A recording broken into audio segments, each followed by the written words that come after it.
안녕하세요. 제 아름다운 선물입니다. 오늘은 윤기정님의 단편소설 양회 굴뚝을 소개합니다. 일제강점기에 주로 활동했던 소설가 겸 평론가, 영화 제작자입니다. 그럼 작품을 감상하시겠습니다. 양회 굴뚝, 윤기정. 동아제사공사 마당 한가운데 하늘을 뚫을 듯이 괴물처럼 높다랗게 솟아있는 양회 굴뚝에서는 연 사흘째 연기가 나지 않았다. 하루도 쉬지 않고 12시간 이상씩을 시커먼 연기를 토하던 이 굴뚝이 편안히 쉬고 있다는 것은 참 이상한 일이다. 띠 소리가 안 나서 때를 몰라 안 됐군. 철매가 날아오지 않아서 살겠는데? 쉬 끝장이 나지 않으면 밥거리가 걱정이야. 이 제사공장 근처에 살고 있는 사람들의 이야기다. 오정 부는 소리가 멀리서 어렴풋이 들린다. 그러나 이 공장의 사이렌은 울지 않는다. 카이제로 수염을 뻗친 얼굴이 우락부락하고도 시커멓게 생긴 키다리 공장 감독이 기숙사 근처에 나타났다. 가뜩이나 험상궂은 상판대기에다 식혜 먹은 고양이 상을 하고. 감독이 또 온다. 여직공 하나가 이와 같이 속삭였다. 다른 여공들도 그쪽을 바라보았다. 다들 식당으로 모여라. 감독의 거칠고도 탁한 커다란 목소리가 불안에 쌓인 기숙사 방마다 퍼졌다. 빨리빨리 나오너라. 감독은 또 한 번 재촉하였다. 여공들은 4-5씩 때를 지어 식당으로 몰려가고 있다. 식당은 벌써 앉을 자리가 없이 300명 여공으로 꽉 찼다. 어쩐 일인지 밥과 반찬이 다른 때보다 투철이 났다. 잡곡이 섞이지 않은 순전한 쌀밥과 반찬이 4가지씩이나 되는데도 생선 토막까지 있는 것을 보면 기숙사가 생긴 이후로 처음 되는 일이다. 밥을 반쯤이나 먹었을 때 식당 저쪽 문으로 사장이 들어와 조금 높은 곳에 가 올라선다. 그 뒤로는 부사장, 지배인, 공장장, 직공 감독, 사무원들이 조심성스럽게 따라 들어왔다. 밥 먹던 여공들의 눈초리는 일제히 그들에게로 쏠렸다. 사장은 잠깐 동안 무엇을 생각하는 듯 하더니 얼굴에 약간 웃음을 띠면서 무거운 입을 열었다. 여러분, 미안하지만 한 5분 동안만 나의 말을 들어주시오. 우리 공장에서 이처럼 불상사가 일어날 줄은 꿈에도 생각지 못하였소이다. 무엇이 부족하고 무엇이 못마땅해서 며칠씩 일을 안 하느냐 말이오. 이처럼 맛있는 음식을 주고 편안히 잠잘 자리를 주고 하루 몇 시간씩 글을 가르치고 그리고도 다달이 돈을 모아 시골집에 보내지 않소. 이 세상 사람들이 낙원 하고 낙원을 찾으려고 애쓰지만은 우리 공장이야말로 과연 낙원이란 말이오. 깊이 생각해 보시오. 먹는 게 걱정이 되나 입는 게 걱정이 되나 잘 때가 걱정이 되나. 그리고도 돈을 모으게 되니 여러분이야말로 참으로 복을 많이 타고난 분들이라고 아니할 수 없소이다.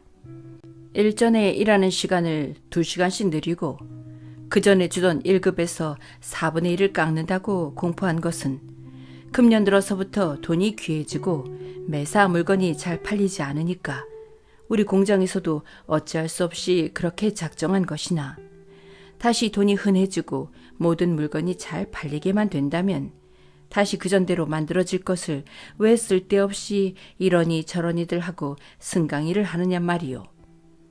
또 집에서 다니는 분으로 말하더라도 그렇지. 우리 중역회에서 처음 생각하기는 180명 중에서 반 이상을 덜려고 하였지만은 그래도 인정에 그렇지 않아서 시간은 마찬가지로 2시간씩 느리고 1급만은 1원이면 30전씩을 깎기로 한 것인데 그들이 오히려 고맙게 생각지 않고 어쩌니 저쩌니들 하고 들어오지들 않으니 괘씸하지 않소.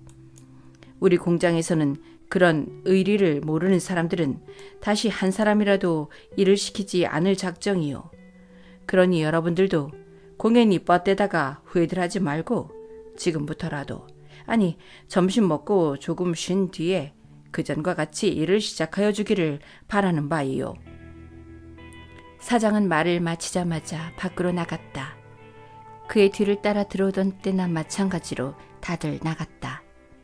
이 구석 저 구석에서는 웅얼대고 수근거리고 입을 비쭉거리고 밥을 다시 먹고 이와 같이 제각기 다른 행동을 갖는다.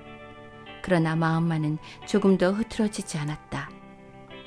우리들 하는 일이 그렇게 편한 줄 아나 배.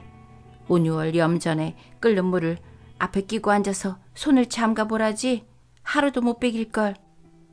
하루는커녕 단 1시간이라도 견뎌보라래. 그러게 이곳이 살기 좋은 낙원이라지. 흥! 말 마라. 부모 봉양하려고 청춘을 썩히는 낙원이란다. 뭘 아니? 후회? 내쫓기기밖에 더 하겠니? 내쫓기면 다른 공장으로 가지? 그것도 안 되면 집으로 내려가서 그리운 부모를 만나고 보고 싶던 동생들을 안아보자. 시간은 1시간을 느려도 안 되고 삭전은 한 푼도 내려도 일을 할 수 없다. 하루에 13시간, 14시간씩이 부족해서 부족하게 더 느리지. 우리들의 몸뚱이가 강철로 된 줄 아나 봐. 여공들의 입에서 이런 소리가 쉴 새 없이 터져 나온다. 300명 여공의 마음은 지금 와서 누구나 그 매듭을 용이하게 풀 수 없이 되었다. 이번 작정된 대로 일을 하면 나는 한 달 먹는 밥값밖에 안 되는 걸 어떻게 해. 옷은 뭘로 해 입고 석 달, 넉 달 만에라도 얼마씩 집에 보내던 돈은 어디서 나서 보내나. 그러게 말이다. 그렇기 때문에 일을 안 하는 게 아니냐. 그리고 집에서 다니던 동무들이 다 와서 일하기 전에는 이 안에 우리들은 일하지 않는다고 그러지 않았니? 바로 그 이때다. 험상궂은 키다리 감독이 식당 안에 다시 나타났다. 떠들지 마라. 그래, 아까 사장께서 말씀하신 대로 밥 먹고 조금 쉬어서는 다들 일할 터이지? 왜 대답들이 없어? 1시간이라도 일을 하지 않으면 너희들에게 손해야. 여공들은 죽은 듯이 앉아있을 뿐이다. 감독은 좀 화가 난 목소리로 왜 대답이 없느냔 말이야. 감독, 어떻게 일을 하란 말입니까? 한 구석에서 조금 떨리는 듯한 앳된 목소리가 터져 나왔다. 어떻게 일을 하다니? 오, 알았다, 알았어. 그것은 한번 결정한 것이니까 다시는 고칠 수 없는 일이야. 감독의 말이 떨어지자마자 여공들은 일제히 일어나서 아무 말 없이 식당 밖으로 나가려 한다. 이때의 감독은 두 눈을 부릅뜨고 소리를 벼락같이 지른다. 일하지 않는 사람은 오늘 저녁부터 목을 자른다. 그러니 생각대로 하여라. 사흘이 지나고 나흘째 되던 날도 공장 굴뚝에서는 연기가 나지 않았다. 오늘도 이른 아침 때부터 높이 솟은 굴뚝만 쳐다보고 있는 사람이 이 동리만 하더라도 한두 사람이 아니다. 그들의 마음은 어제보다도 더욱 초조해질 뿐이다. 가무는 날 농부가 하늘만 쳐다보듯이 굴뚝에서 연기가 나기를 가슴 졸이며 기다리는 사람들은 자기의 딸이, 자기의 누이 동생이, 고치와 싸우는 어린 여공이다. 그들이 일을 그치고 며칠을 쉬게 될 때에 넉넉지 못한 살림살이를 하는 집과 집에는 불안이 떠돌기 시작하였다. 이제 와서는 집에서 다니는 여공들이 일을 더하고 삭전은 적게 받겠다고 하더라도 공장에서는 일을 시키지 않기로 작정한 것을 다 알게 되었다. 그렇기 때문에 더구나 기숙사에 있는 여공들이 일을 하고 안 하는 게 궁금증을 일으키는 것이다. 3시가량이나 되어서 명숙이 집에는 경순이와 혜경이가 찾아왔다. 명수가 무슨 소식 좀 들었니? 우리들을 어떤 일이 있든지 다시 써주지 않는다는 것은 알고 갔지. 그래, 그 소리는 어제 들었어. 그런데 기숙사 안에 소식을 들었느냐 말이야. 어제 저녁부터 밥을 주지 않는다더라. 어쩌면 그러니 사람들이 밥을 주지 않으면? 그러니까 굶어 죽지 않으려면 일을 하란 말이지 뭐냐. 그들은 마루에 걸터 앉아서 공장 전경을 내려다보며 조금 상기된 얼굴로 이야기를 주고받고 한다. 혜경아, 이번 일이 쉽사리 끝날 것 같지는 않은데 집안일이 참 걱정이다. 어떻게 했으면 좋겠니? 너만 집안이 걱정되겠니? 나도 그렇고 경순이도 그렇고. 아니, 우리 몇몇만 곤란한 게 아니라 이번 일을 당한 200명 가까운 동무들이 다 똑같을 것이 아니냐. 생각하면 참 기가 막힐 일이다. 기다려보자. 기숙사에 있는 그들이 어떻게나 하고 굴뚝에서 연기가 나게 하나 끝장을 보자. 그네들이 지면서라도 눈물을 머금고 일을 하게 될지, 그렇지 않고 끝까지 버티다가 나중에 이기고 날지, 모두가 기다려볼 일이 아니겠니? 그리고 우리들을 저버리고 안 저버리고는 그것도 그때야 알 일이다. 저버릴 때 저버리더라도 우리들은 끝까지 그들을 믿어야만 한다. 꼭 믿어야 한다. 그들은 우리들 200명의 살림살이를 우리들보다 더 잘한다. 구차한 사람들이 구차한 사람을 알아주는 거야. 아니, 그렇기 때문에 끝까지 믿자는 말이다. 이번 일에는 그들이 꼭 이기고 우리들이 이기고 만다. 두고 봐라. 셋의 얼굴은 긴장될 대로 긴장되었다.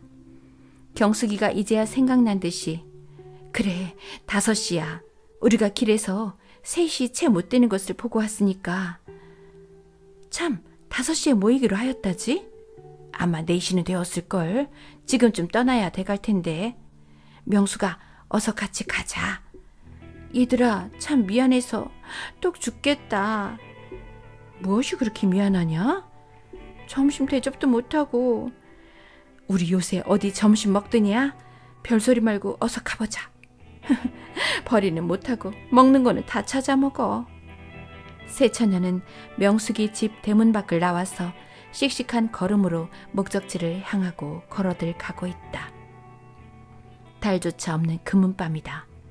자정이 지난 지도 이미 오래인 때라 이제는 사람의 자취가 아주 끊어졌다. 조심성스런 발소리, 한 개의 그림자가 가시철망 가까이 이르렀다. 그 그림자는 확실히 사람이다. 머리를 따느린 여성이다. 그중 쉬운 곳을 골라서 철망을 넘기 시작한다. 등 뒤에는 그리 나무가 많지 못한 산 앞에는 공장 전체의 뒷모양, 그 중에도 건조실과 기관실이 희미한 전등불에 비쳐 마치 안개 속에 파묻힌 것 같이 어렴풋이 보인다. 한 길이나 되는 가시철망을 무사히 넘었을 때 저쪽에서 어느 때든지 직만 박힌 신발을 신는 순씨의 구둣발 소리가 들린다. 소스라쳐 놀랐다. 머리끝이 쭈뼛하고 가슴이 두근거린다. 다시 돌쳐서서 철망을 넘으려고 손과 발을 빠르게 철망에다 대었다. 아니다. 한번 넘어오기가 어려운 것을 내가 왜 이러나?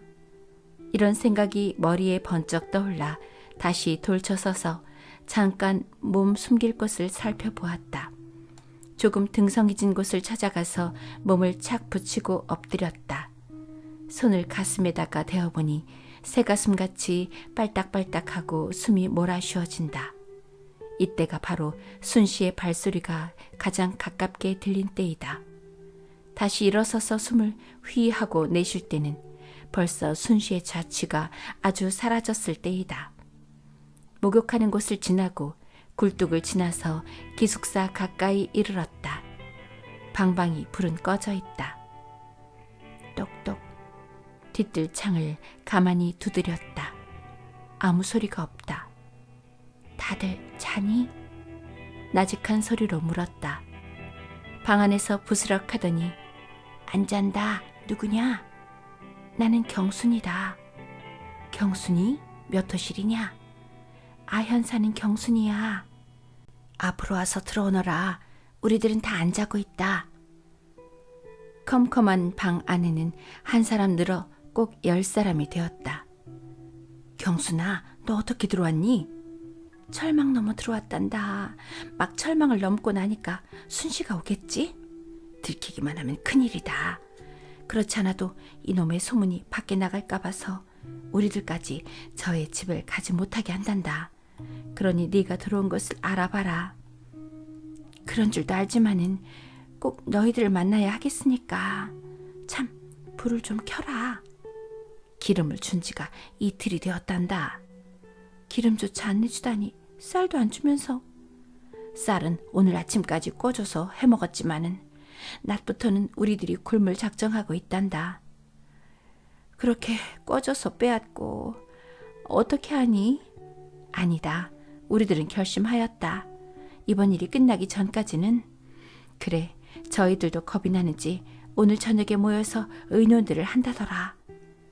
경순이는 감격에 넘쳐 가슴이 뭉클함을 느꼈다. 그리고 눈물이 날만치 고마웠다. 얘들아, 나는 이것을 너희들에게 전하러 왔다. 경순이는 자기 품속에 간직했던 봉투 한 장을 꺼내어 맡기고 일어섰다. 경순아, 조심해서 잘 나가거라. 염려 마라. 잘들 도와다고 부탁이다. 여러 동무의 부탁이다. 이러한 말을 남기고 그는 무사히 가시철망을 다시 넘었다. 봉투 한 장을 받은 이 방 안의 9명은 궁금하기 짝이 없다. 참다 못해 하나가 입을 열었다. 어느 방에 초가 있을까? 이틀 동안에 다 켜버렸겠지. 남아 쓰려고 얘. 앉아서 말만 하면 소용있니? 내 나가서 구해보마. 그 중에 나이 많이 먹은 개순이가 초를 얻으러 밖으로 나갔다. 8명은 그가 돌아오기를 기다리고 있다. 얼마 후에 한치도 못 되는 초 한 토막과 성냥을 얻어가지고 돌아왔다. 한 사람 손에서는 봉투가 찢기고 그 속에서 종이 한 장이 나왔다. 그리고 또 한 사람의 손에서는 촛불이 켜졌다. 기숙사에 계신 여러분, 형님께 삼가 올립니다. 모든 것을 생각하시느라고 얼마나 고생들을 하십니까? 형님들의 모양을 눈앞에 그려볼 때에 가슴이 미어지고 주먹이 힘있게 쥐어질 뿐입니다. 여러분 형님께서 지금 밖에서 헤매고 있는 거의 200명이나 가까이 되는 우리들을 내내 접아 이하 오행약. 기숙사에 있는 300명 여공의 한데 뭉친 힘은 무섭고도 컸다. 300명 중에 250명 이상이 숙련 직공인데는 회사로서도 어찌할 수 없었던지 마침내 원래대로 돌아가고 말았다. 닷새 만에 처음으로 괴물 같은 양회 굴뚝에서는 시커먼 연기가 다투어가며 퍽퍽 쏟아진다. 사이렌이 운다. 며칠 안 듣다 들어서 그런지 그전보다 더 한층 강하게 귀를 찌른다. 이리하여 500명의 여공들은 웃는 낯으로 다시 고치와 싸우며 실을 뽑게 되었다. 1930년 6월 2일 조선지광 1930년 6월 발표. 본문은 단편 소설집 석공조합 대표. 1991년 수록본.